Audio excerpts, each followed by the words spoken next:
McFaul, former U.S. ambassador to Russia. He's met and negotiated face-to-face with Putin. Ambassador, as always, thank you. You know, attacking civilians trying to evacuate is a war crime, plain and simple, and it is standard fare for this maniac. He did it in Chechnya. He did it in Syria. He's doing it in Ukraine. It's indisputable. The question is, what might be done to help people get out safely? It's a very hard question. It's just horrible what's going on. That was a fantastic report you just showed. Of course, the negotiators, the Russian and Ukrainian negotiators, are trying to get some agreement about humanitarian corridors, and they should pursue that. The last time they tried, by the way, the Russians suggested 3 corridors that lead to Russia for those people leaving. So that shows you their sincerity. But I think they've got to keep working on that. And I think there's a role for the United Nations eventually to get directly involved in humanitarian assistance, humanitarian corridors. That has not been attempted yet. I think they should get involved. What do you think about all this talk of banning oil and energy imports from Russia? I mean, if the U.S. does it and Europe doesn't, how much of an impact would it have? Well, I think it's symbolically important. We cannot be sending American dollars to Vladimir Putin right now. You just said he's committing crimes against humanity, right? Do we want to be giving him money to do that? I most certainly don't. None of my neighbors do. My mom and dad in Montana don't. They're willing to pay a few extra pennies to stop funding that war. And by the way, as you know better than anybody, the price for oil is a world price. So like you said, us stopping it, I think, is more important symbolically than anything else. But it's important to do. It's got to be done, I think, immediately. It's incredible, really. You know, hindsight is always so clear. But you look back at the atrocities in Chechnya, war crimes all. Then the atrocities in Syria, war crimes.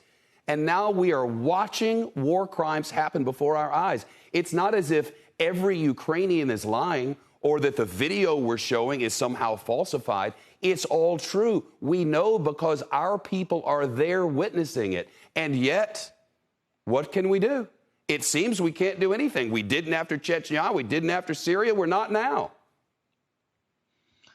Well, I'd say 2 things. On the historical piece, the time to stop Putin was in 2000, exactly what you're saying. And when I talk to my Russian friends, I've been studying Putin. I've written 60 articles about him. I met him in 91.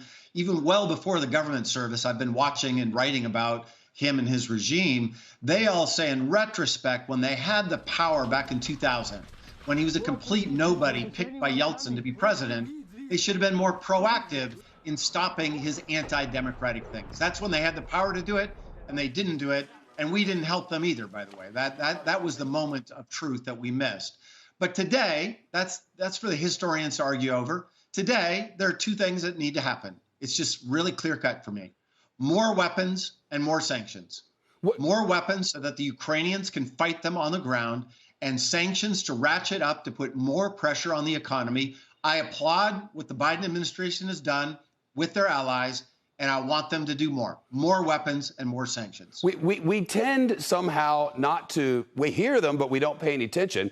You know, when he took over Crimea, clearly that was so that he could get in and take over Ukraine.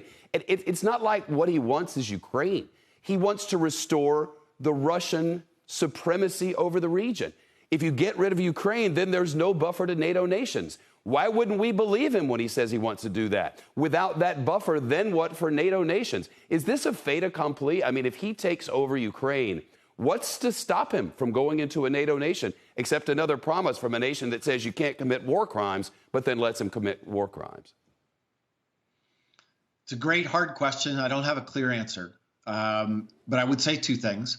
One, he may sometime occupy all of Ukraine, including Lviv. He's made it clear that that's his goal. By the way, we should listen to what he says a little more clearly and stop pretending that he's some rational actor that we can, do some cost-benefit analysis and stop him. Some of the absurd conversation we had before this war, people should be held accountable for the kinds of arguments they were making about Putin when he said very clearly, denazification and destruction of the Ukrainian military. Denazification, that is a code word for regime change, for killing President Zelensky and everybody that led the Revolution of Dignity in 2014. That's what he aims to do. Even if he does that, however, and let's God forbid he doesn't, but even if we think through that scenario, he will not be able to hold Ukraine. He does not have the military capability. He does not have the ideological argument.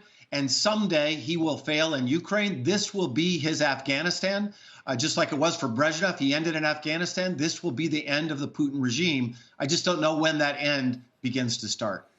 Michael McFaul, for your time and expertise, thank you so much.